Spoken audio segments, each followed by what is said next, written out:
Jesus entrou em Jericó e atravessava a cidade. Havia ali um homem rico chamado Zaqueu, chefe dos publicanos. Ele queria ver quem era Jesus, mas sendo de pequena estatura, não o conseguia por causa da multidão. Assim correu adiante e subiu numa figueira brava para vê-lo, pois Jesus ia passar por ali. Quando Jesus chegou àquele lugar, olhou para cima e lhe disse: Zaqueu, desça depressa, quero ficar em sua casa hoje. Então ele desceu rapidamente e o recebeu com alegria. Todo o povo viu isso e começou a se queixar.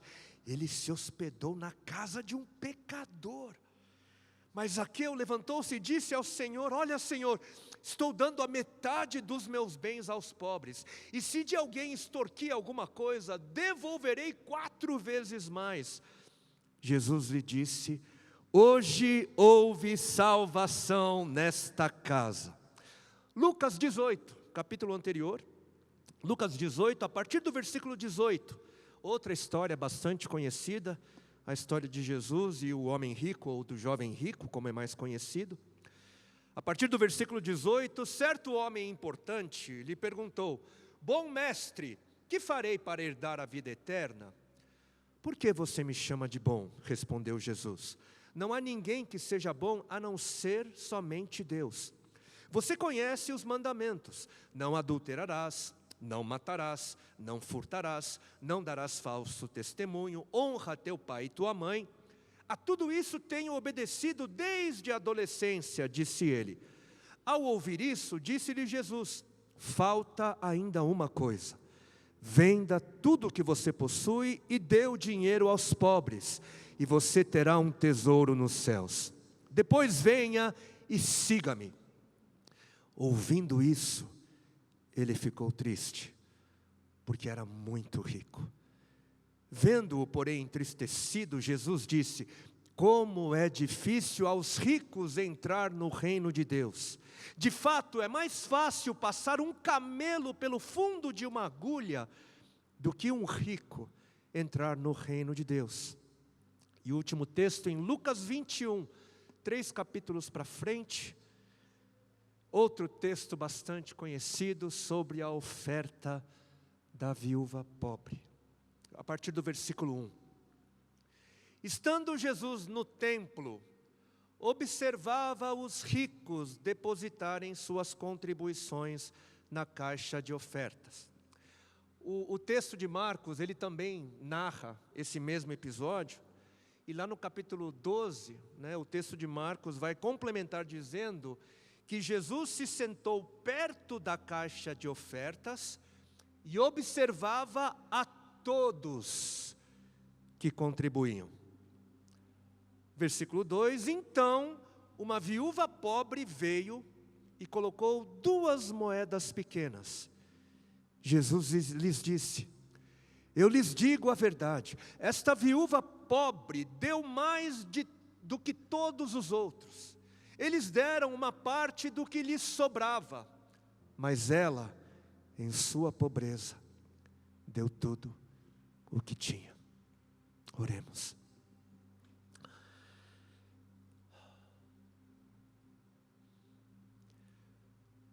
Senhor, nós te pedimos ouvidos para ouvir.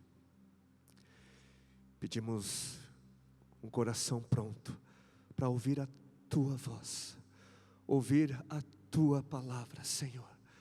Porque se o Senhor falar conosco, haverá vida, haverá esperança, haverá ressurreição. Clamamos, Senhor, para que o Senhor fale conosco de forma clara, que o Senhor brade em nosso ser, sussurre, Senhor, em nossos ouvidos, a tua boa e santa vontade para as nossas vidas. E como igreja, nós respondemos: amém, amém e amém. Amém.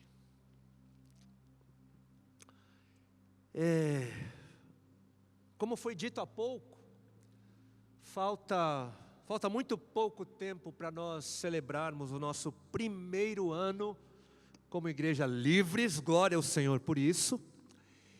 E aqueles que nos acompanharam há mais tempo perceberam que nós passamos o ano todo falando da nossa essência, começamos falando da nossa essência, da essência livres, né? Depois nós passamos a falar dos nossos valores, daquilo que não pode faltar no nosso meio. Depois nós passamos uma longa temporada, né, e alguns, né, vão até dizer que nós continuamos, né, nessa temporada, né, nós passamos um tempo falando dos fundamentos da fé cristã. E daqui a algumas semanas nós vamos começar uma nova série. Uhul! Vamos lá de novo. Daqui a algumas semanas nós vamos começar uma nova série. Aí. E nessa nova série, né, que vai ser baseada no glorioso texto, né, da carta aos Efésios, né, juntos nós vamos passar uma temporada buscando entender, né, o que é ser igreja. O texto de Efésios é um dos textos mais densos, né, densos teologicamente. Alguns até argumentam que é mais denso do que o texto de Romanos, né? E esse texto é o texto que mais tem a dizer sobre o ser igreja, e eu acho que vem de encontro conosco, né? Vai ser glorioso, né? Apertem os seus cintos, né? Mas hoje nós vamos ouvir sobre algo que eu creio é fundamental também, né? Mas para alguns pode até parecer mundano,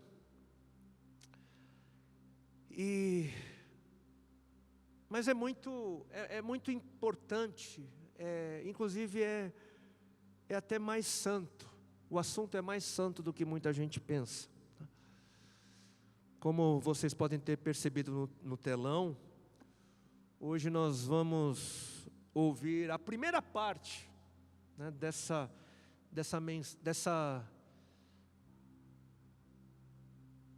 série, né, de mensagens sobre dinheiro, bens e a relação com o reino de Deus, né? Dinheiro, bens e o reino de Deus. E eu repito aqui mais uma vez, parabéns para vocês, vocês foram escolhidos, né, dentre todos os outros dias. Esse foi o dia e você está aqui hoje, né? Vai ser uma nova série, mas não vai ser uma série sequencial, porque na semana que vem vai estar conosco o pastor Bernardo Cho, né? E no outro domingo nós vamos então celebrar o primeiro ano de igreja. E então, no tempo de Deus, nós vamos dar continuidade a essa série. Amém, queridos? Mas antes de começarmos, eu preciso dizer algumas coisas.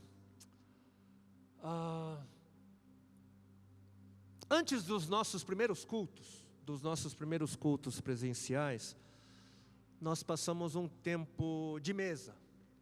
Passamos um tempo de comunhão junto a outros irmãos que participaram da fundação da Livres, né, da igreja. E nesses encontros nós pensávamos e buscávamos entender qual seria a visão, quais seriam os sonhos, qual seria a missão dessa igreja. E num desses encontros de mesa, houve um dia que a gente falou sobre possíveis objeções. Nós gastamos um tempo pensando sobre argumentos que seriam contrários ao nascimento da igreja. E um irmão chegou a comentar que uma das objeções possíveis, né, que um dos argumentos contrários que poderiam surgir, seria que eu estaria sendo mais um, abrindo uma igreja com a intenção de ganhar dinheiro. E essa objeção seria, ou foi bastante válida, infelizmente, até porque não é de hoje, né? Já no primeiro século depois de Cristo, logo surgiram aqueles que queriam ganhar dinheiro às custas do Evangelho. A gente tem, por exemplo, o documento do primeiro século chamado de Didaquê, que vem para comprovar essa realidade, né? Mas por quê? Por que gente mercenária e sem escrúpulos, né? Por que essa gente apareceria poucas décadas depois da morte e ressurreição de Cristo? Como? Por quê? Justamente porque o Evangelho assegurava e assegura um ambiente de cuidado e provisão para os seus ministros. O Evangelho faz isso. Mas olhem só, na nossa história a gente tem a gloriosa e graciosa figura do apóstolo Paulo, esse precioso homem do Senhor. E o apóstolo Paulo, que teria todo o direito de usufruir da justa compensação de quem vive para pregar a palavra, na carta que ele escreveu para a igreja em Corinto, ele disse ter aberto mão desse direito, desse privilégio, né? Por quê? Para quê? Para criar menos obstáculos, para criar menos objeções possíveis ao Evangelho. Tudo para que o Evangelho pudesse ser exaltado, pudesse ser o mais exaltado possível.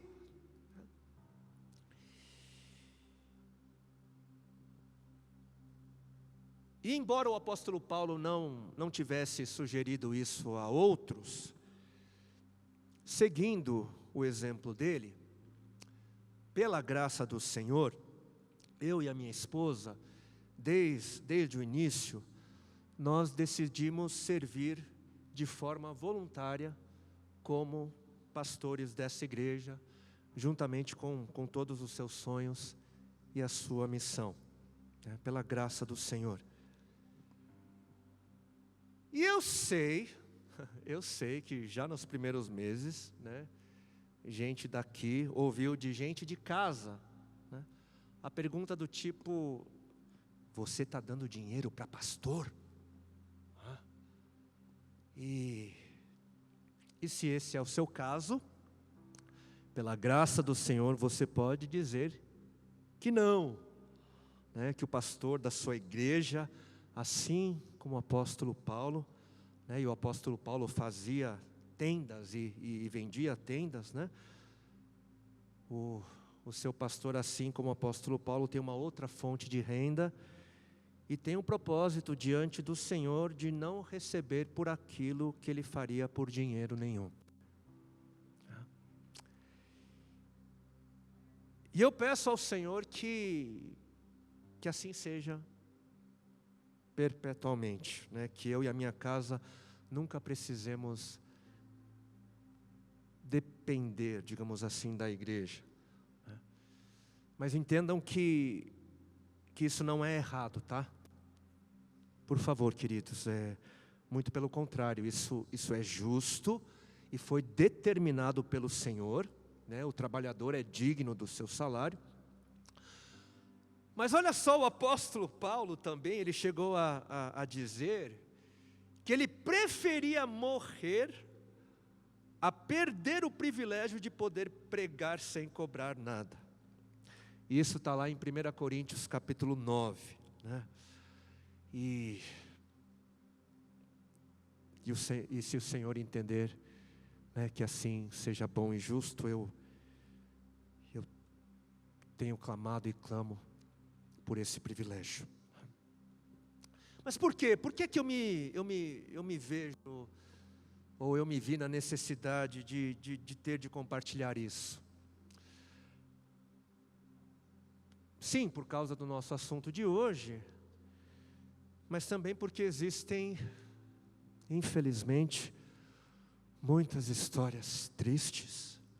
A gente ouve falar de tanta manipulação, né? Tanta gente ferida, tanta gente machucada, tantos lobos devoradores de ovelhas, que eu vi a necessidade de compartilhar isso antes, para que, quem sabe, né, isso te ajude a perceber beleza, onde beleza precise ser percebida.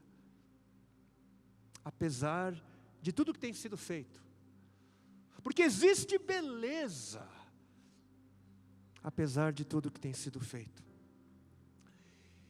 E eu confesso também, queridos, que já fazia muito tempo que eu queria falar sobre o assunto, né? Faz um tempinho já. Na verdade, ali nos primeiros meses, né, da igreja, o pastor Daniel, o nosso pastor Daniel, ele me deu um texto. E esse texto foi compilado por uma organização especializada em plantar igreja, né? Especialistas em plantação de igrejas. E o texto, o título do texto que o pastor Daniel me deu, ele chama assim: os 10 erros mais comuns na plantação de novas igrejas. Os 10 erros mais comuns na plantação de novas igrejas. É um texto bastante interessante, de gente muito experiente, que tem tudo a ver com o que nós estamos vivendo. E nessa lista dos 10 erros mais comuns quando uma igreja nasce, o 7º erro, né, dessa lista é o medo de falar sobre dinheiro até que seja tarde demais. O medo de falar sobre dinheiro até que seja tarde demais. E depois de ler esse texto, eu confesso que eu cometi alguns erros, né, dessa lista, mas pela graça do Senhor a gente também acertou alguns pontos também. Mas possivelmente por conta de tantos abusos, né, que eu mencionei há pouco, né, por conta desses abusos que nós ouvimos falar e eu mesmo presenciei, eu posso não ter tido medo, mas eu tive receio de falar sobre o tema. E por isso eu estou falando praticamente um ano depois que a igreja foi plantada, que a igreja nasceu. E eu espero que não tenha sido tarde demais. Eu rogo ao Senhor. E digo também que eu não queria falar sobre isso hoje, também porque é dia de ceia. Primeiro domingo do mês, a gente vai celebrar a ceia logo mais, né? Mas por conta da nossa agenda de pregações, da agenda de ensinos, e por conta também dos nossos desafios como igreja, a gente precisa avançar no Senhor, né? Eu percebi então que nós precisaríamos começar. E hoje então a gente começa. Amém? Que o Senhor nos ajude e que seja compreensível o porquê eu precisei dizer o que eu disse. Amém? Então vamos lá. Quando a gente pensa no assunto, ou nos assuntos que são mais tratados na Bíblia, quando nós pensamos nos assuntos que Jesus mais abordou nos seus ensinos, quais são os assuntos que nós mais nos lembramos? A gente se lembra de assuntos como a salvação, né? A fé, a graça, o perdão, a oração, o céu, o inferno, né? Estes são alguns dos assuntos que entrariam na lista dos assuntos mais tratados na Bíblia. Esses assuntos entrariam nas nossas listas. E eu imagino que poucas pessoas colocariam o assunto do dinheiro e dos bens entre as 10 mais, né, ou os 10 mais dessa lista, ou entre os 20, 30, 40, 50 mais dos assuntos mais tratados na Bíblia. Mas olhem só que impressionante. O impressionante é que a Bíblia fala muito mais de dinheiro e de posses do que fala de todos esses assuntos que nós acabamos de citar. Sobre o dinheiro, a Bíblia diz o dobro do que ela diz sobre a fé e sobre a oração juntas. Pega o assunto da fé, mais o assunto da oração, e juntas não chegam nem na metade do que a Bíblia tem a dizer sobre dinheiro. E quando nós olhamos para aquilo que Jesus, o Senhor, ensinou, a gente percebe que Jesus também, ele falou mais sobre dinheiro do que, por exemplo, céu e inferno juntos. Juntos. Na Bíblia, os estudiosos que contaram, eles vão dizer que existem mais de 2.300 versículos na Bíblia que falam sobre dinheiro. E além desses 3 textos que nós lemos no início, textos bastante conhecidos, né? Eu vou ler para vocês alguns outros, só para refrescar, né, a nossa memória. 1 Timóteo 6,10. Pois o amor ao dinheiro é a raiz de todo o mal.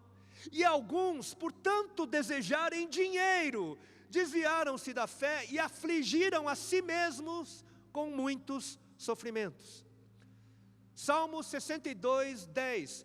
Não ganhem a vida por meio da extorsão, nem ponham sua esperança em coisas roubadas. Se suas riquezas aumentarem, não façam delas o centro de sua vida.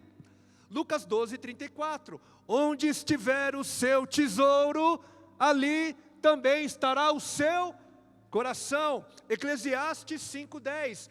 Quem ama o dinheiro nunca terá o suficiente. Quem ama a riqueza nunca se satisfará com o que ganha. Não faz sentido viver desse modo. Provérbios 23:4. Não se desgaste tentando ficar rico.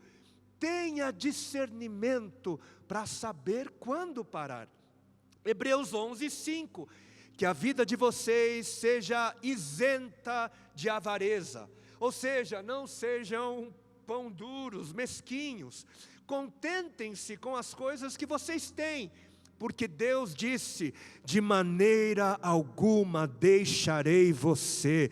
Nunca, jamais o abandonarei. Provérbios 3:9, honre o Senhor com os seus bens e com as primícias de toda a sua renda. Lucas 16:10, quem é fiel no pouco, também é fiel no muito. Quem é desonesto no pouco, também é desonesto no muito. Assim, se vocês não forem dignos de confiança em lidar com as riquezas deste mundo ímpio, quem confiará a vocês as verdadeiras riquezas dos céus? Deuteronômio 15:10, deem aos pobres com generosidade e não com má vontade, pois o Senhor, seu Deus, os abençoará em tudo o que fizerem. Provérbios 11:25, o generoso prosperará. Quem dá alívio aos outros, alívio receberá. E o outro famoso texto, ali de Malaquias, capítulo 3, versículos de 8 a 10. Pode um homem roubar a Deus? Contudo, vocês estão me roubando. E ainda perguntam, como é que te roubamos? Nos dízimos e nas ofertas. Vocês estão debaixo de grande maldição, porque estão me roubando. A nação toda está me roubando. tragam todo o dízimo ao depósito do templo, para que haja alimento em minha casa. Ponham-me à prova, diz o Senhor dos Exércitos, e vejam se não vou abrir as comportas dos céus e derramar sobre vocês tantas bênçãos que nem terão onde guardá-las. E a gente poderia passar aqui horas e horas, apenas lendo os textos que fazem alguma menção sobre dinheiro ou sobre posses. Mas por quê? Por que a Bíblia gasta tanto tempo e tanta energia falando de dinheiro e de coisas relacionadas ao dinheiro? Por quê? Porque dinheiro é algo importante. É algo importante. E é algo tão importante que a gente gasta mais tempo e mais energia com coisas relacionadas ao dinheiro do que a gente gasta com os nossos pais, os nossos filhos, cônjuges, irmãos, amigos. Tão importante que a gente deixa de cuidar da saúde, a gente deixa de cuidar do próximo. E o mais lamentável de tudo, deixamos de cuidar das coisas de Deus. Para algumas pessoas pode até parecer um tabu falar de dinheiro na igreja, mas é muito claro como o dinheiro faz parte vital na vida de pessoas como nós. Porque sem dinheiro não se come. Sem dinheiro não se bebe, não se veste. E se dinheiro é algo importante para nós, pode ter certeza que é algo importante para Deus também, assim como é importante para o Senhor Jesus. Não é à toa que cerca de 15% de tudo aquilo que Jesus ensinou se relacionava a dinheiro e bens. E das 39 parábolas que Jesus contou, 11 foram sobre dinheiro. Jesus não era tímido para falar de dinheiro, diferente deste que vos fala. Mas hoje, como eu disse, é o seu dia de sorte, que a voz de Deus seja perceptível ao nosso coração.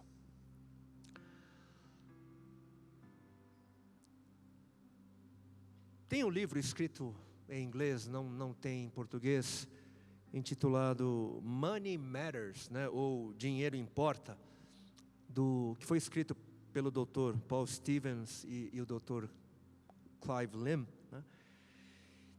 E eles defendem que o dinheiro é algo que exerce domínio sobre corações, e que o dinheiro não é algo neutro, como alguns gostam de dizer. Dinheiro é uma força, é um poder. E algo que é interessante, que eles defendem no livro, fala sobre a origem do dinheiro. E tradicionalmente, nos nossos textos de economia, a gente vai ouvir dizer que antes de se criar o dinheiro, primeiro veio a troca. Primeiro veio aquilo que a gente chama de escambo, as permutas. Primeiro veio o sistema de troca de itens por itens, ou de serviços por serviços, e depois, então, surgiu o dinheiro. Mas os autores, eles vão defender que na verdade foi o contrário. Eles escrevem que os antropólogos, eles têm defendido que primeiro a humanidade ela criou um sistema de crédito. Primeiro nós criamos uma medida de valor, dinheiro, para ser trocado por mercadorias ou favores, e depois, ensinados por esse sistema, depois então é que nós passamos a trocar as coisas por coisas e serviços por serviços. E o mais significativo, na leitura que eu fiz desse livro, é que eles defendem que o dinheiro, ele não foi criado primeiro para ser usado no meio secular, para ser usado no meio não religioso. Muito pelo contrário. O dinheiro, ele surgiu para ser usado nos templos, há mais de 5.000 anos, ali no Oriente Próximo. Eles defendem que os primeiros bancos foram os templos, e tem uma série de argumentos bastante convincentes. Antes mesmo, então, do texto bíblico, dos primeiros textos bíblicos serem escritos, o dinheiro, ele foi criado para ser usado num contexto religioso, espiritual. Dinheiro era coisa sagrada na consciência da humanidade ali da antiguidade. Nas primeiras cidades da antiga Mesopotâmia, né, que é berço da civilização humana, o templo era o centro da vida pública e da vida religiosa. As cidades, elas pertenciam aos deuses, e o templo era o grande centro, então, de poder e de influência.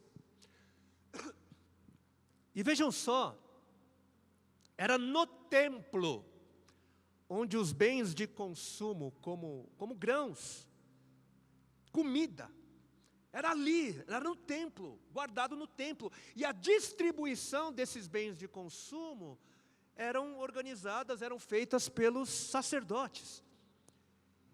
E o dinheiro, ou os pedaços de prata, né, o dinheiro era aquilo que viabilizava a aquisição dos bens de consumos vitais para a vida.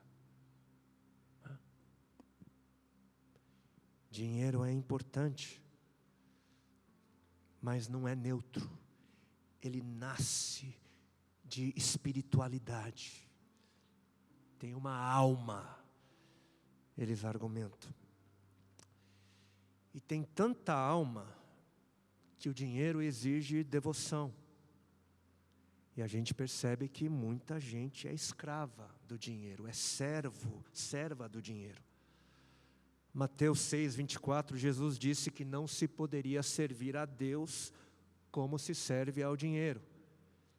E que uma escolha precisa ser feita: servir a Deus ou as riquezas. Mas servir os dois não era possível, porque ambos exigem exclusividade. Ou você vai servir um, ou outro.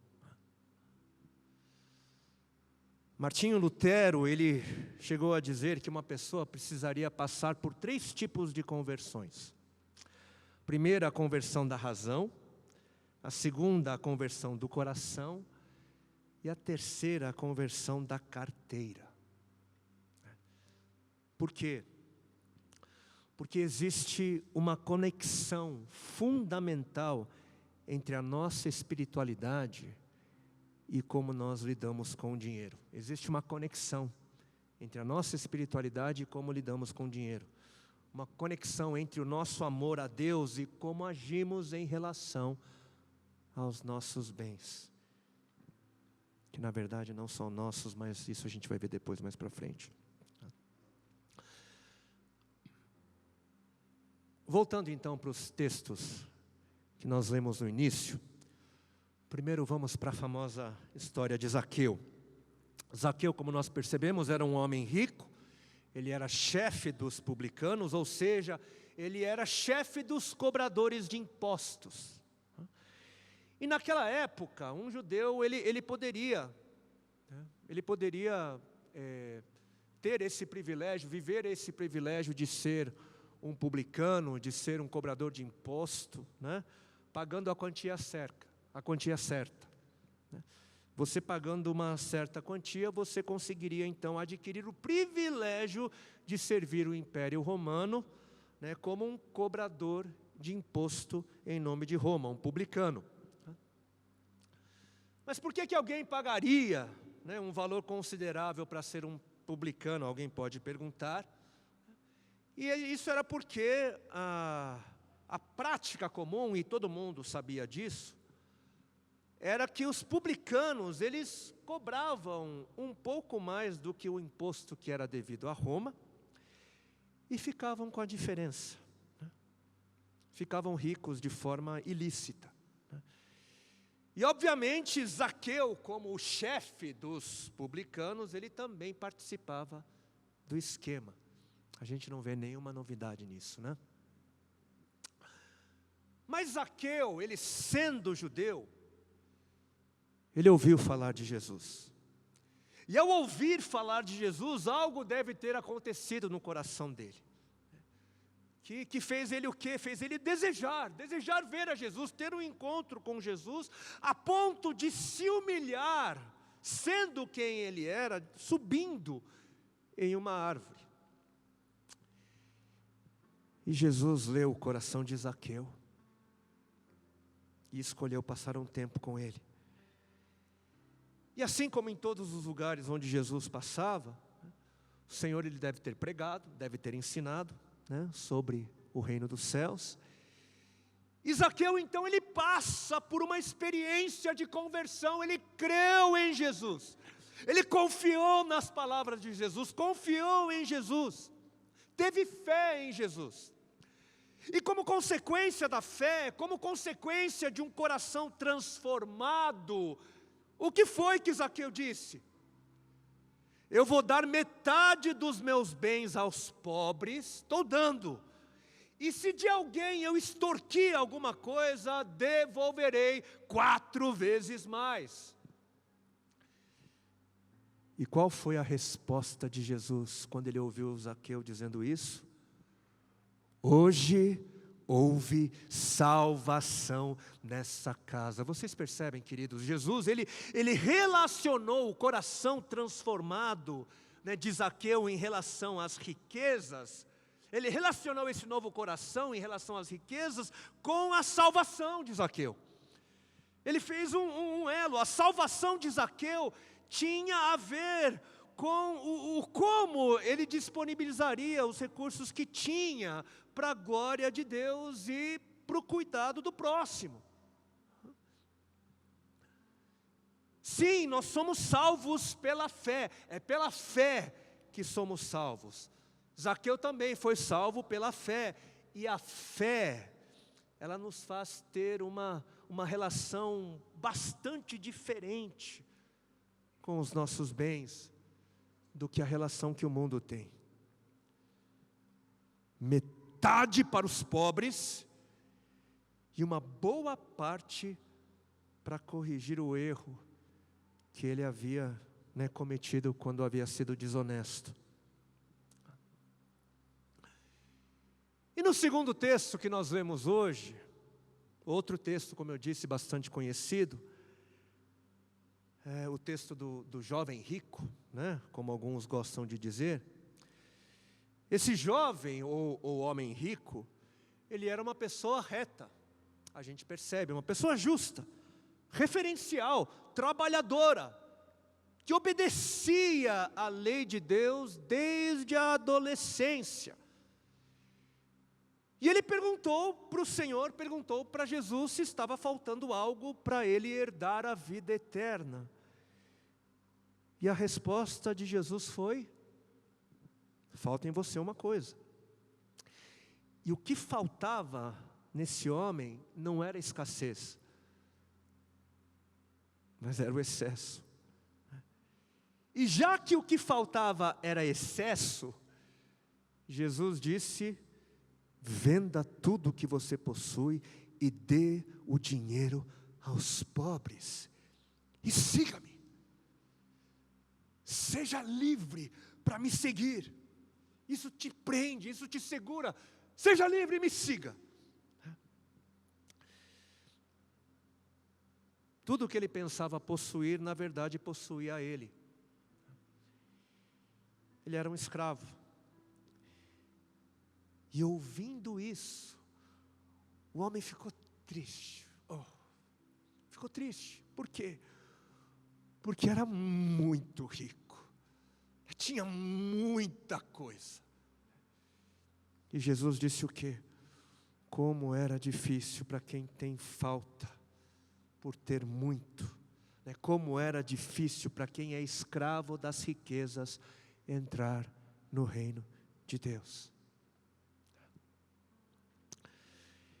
E o autor, né, desse livro que eu mencionei mais cedo, né, o pastor Randy, ele faz uma observação, né, no livro, nas primeiras páginas quanto a esse episódio, fala da diferença daquilo que Jesus disse de uma possível fala nossa, daquilo que nós possivelmente diríamos em relação ao homem rico. E o pastor Randy, ele vai dizer, nós certamente teríamos lidado com a situação de outro jeito. Primeiro, teríamos elogiado o jovem rico por seu interesse em coisas espirituais. Depois teríamos dito, apenas creia, isso basta. Peça que Deus entre na sua vida. Na verdade, você não precisa fazer nada. E se o jovem dissesse, tudo bem, eu aceito, eu creio, o que certamente ele teria dito, porque não lhe custaria nada, nós o consideraríamos um seguidor de Cristo. Imaginem como nós teríamos nos sentido abençoados, sabendo que o reino de Deus estava avançando a passos largos pela conversão desse homem rico e conhecido. Não demoraria, e livros e artigos seriam publicados sobre ele. Ele apareceria em programas de rádio e de TV. Ele assumiria uma missão e faria parte do conselho da igreja. Discursaria em cruzadas e receberia convites para compartilhar seu testemunho em igrejas e em conferências no país inteiro, tornando-se, muito provavelmente, um homem ainda mais rico.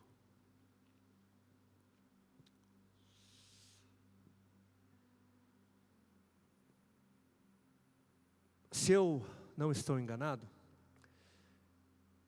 este é o único episódio onde nós vamos perceber Jesus exigindo que alguém se desfaça de tudo, né, para segui-lo. E o fato de que Jesus, ele no decorrer do seu tempo na terra, ele se relacionou com pessoas ricas, mas não exigiu o mesmo, esse fato nos mostra que se desfazer de tudo, né, não é a norma. Mas fica claro, na resposta do homem rico, que a sua riqueza era um obstáculo para seguir a Jesus.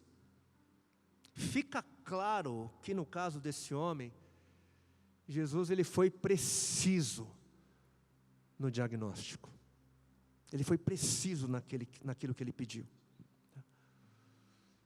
Porque o Senhor, Ele é Senhor de tudo em nós. Deus é Senhor de tudo.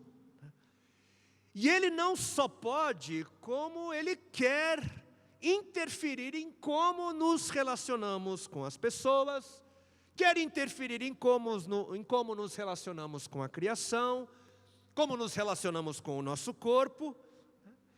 E Ele entende que tem todo o direito de interferir em como nos relacionamos com o dinheiro e com as posses. Porque se Deus não é Senhor sobre o dinheiro e sobre os bens de alguém, Ele não é Senhor desse alguém.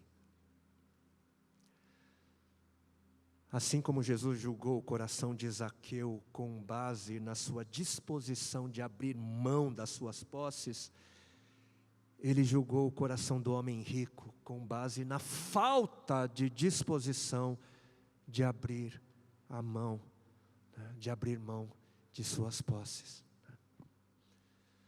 Nesses dois casos, nós temos dois homens ricos e um medidor.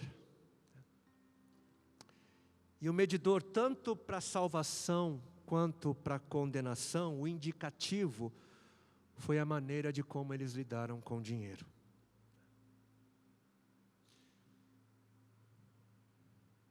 Se Jesus é o seu Senhor,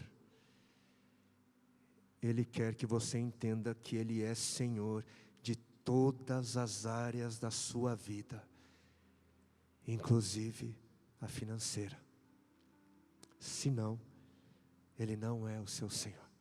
Senão, o seu Senhor é outro, você é servo de outro, escrava de outro. Ninguém pode servir a dois senhores, disse o Senhor, pois odiará a um e amará a outro, ou se dedicará a um e desprezará o outro. Vocês não podem servir a Deus e ao dinheiro.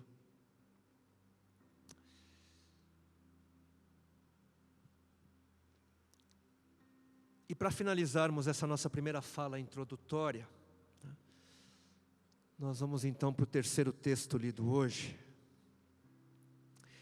E ali nós percebemos que Jesus se sentou perto da caixa de ofertas e observava a todos que contribuíam. Olha só, ricos e pobres.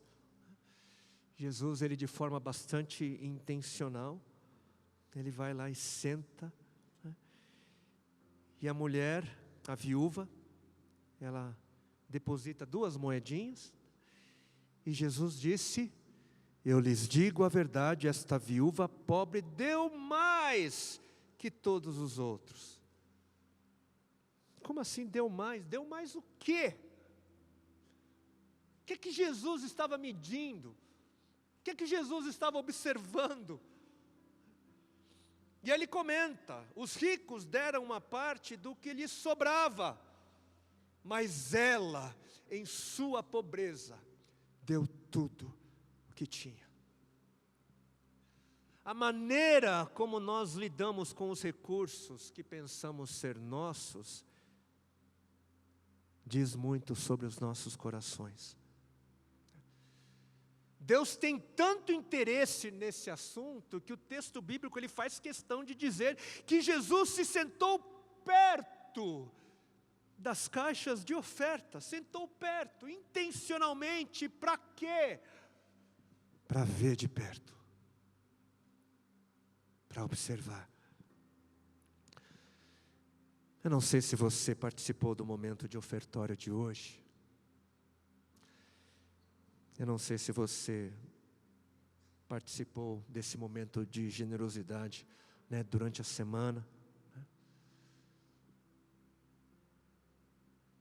Mas a gente percebe aqui que Jesus observou de perto. E até se você não participou, Jesus ele também observou. E mais uma vez aqui a gente percebe que Jesus lidou com a situação de maneira muito diferente da maneira que nós lidaríamos naturalmente. Ele lida com o cenário, com a cena de forma diferente. Por quê? Porque muita gente, muitos de nós, né, ficariam contentes pelas grandes quantias das sobras dos ricos.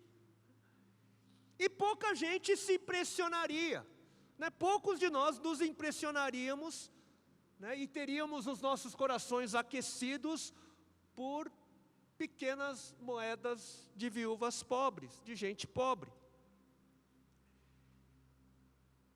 E de novo, a maneira como a gente lida com o dinheiro denuncia o estado do nosso coração. Por quê? Porque Jesus disse que a viúva deu mais do que todos os outros. Por que se um mendigo entrasse aqui e tivesse deixado 5 ou 10 reais na caixa de ofertas, por que isso poderia ser muito mais que 100 reais, 1.000, 10 mil, 100 mil reais, né, da parte das sobras de um rico? Por que poderia ser muito mais? Bom, uma das Uma das respostas é porque quando um rico dá das suas sobras, isso não lhe custa nada. Um rico, quando dá das sobras, por maior que essa quantia possa ser, não faz diferença para a vida dele. Ele não deixa de fazer aquela viagem. Ele dá e não deixa de jantar. Ele não deixa de voltar para casa no carrão dele, para a casona dele, não muda nada, não faz diferença, não custa. Agora, quando um pobre dá tudo que tem, por menor que seja,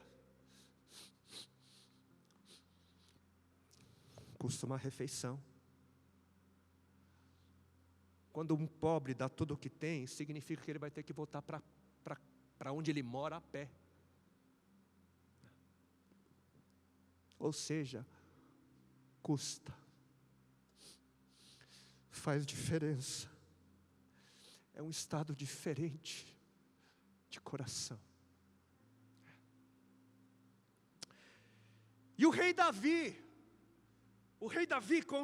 considerado por Deus um homem segundo o seu coração, ele teve uma oportunidade certa vez de ofertar algo ao Senhor de graça.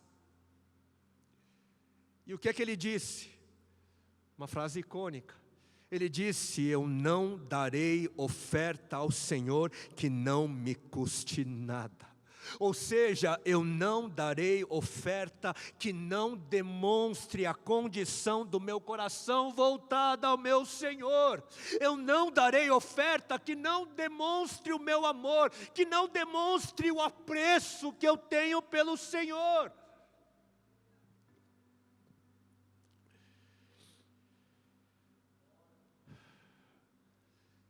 E agora eu vou pegar pesado. Se prepare. Tá?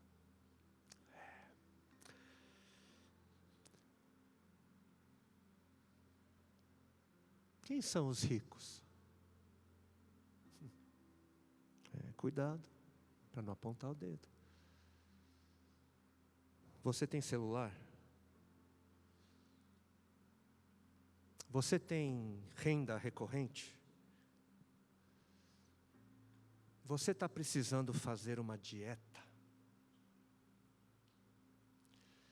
Você estuda? Tem energia elétrica? Tem água encanada? Potável? Tem Wi-Fi? Assiste Netflix? YouTube? Então, meu querido, minha querida, você faz parte de uma minoria. Você faz parte de uma elite global. Porque tem muita gente, muito mais gente no mundo, que não tem acesso a nada disso que você tem. Sabe aquele lanche do McDonald's? Mais a sobremesa? Na África, você pode alimentar uma criança por um mês inteiro. Um pouco menos no sertão, mas livraria também uma criança da fome por algumas semanas. Sabe aquele jantar que você vai comer logo mais? E vai pagar a conta?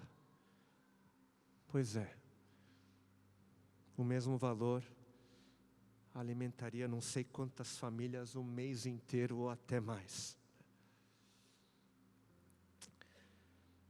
Sem falar no jatinho, sem falar no carrão, sem falar na casona, na casa, sem falar daquela joia, sem falar daquilo que você não abre mão e que domina o seu coração.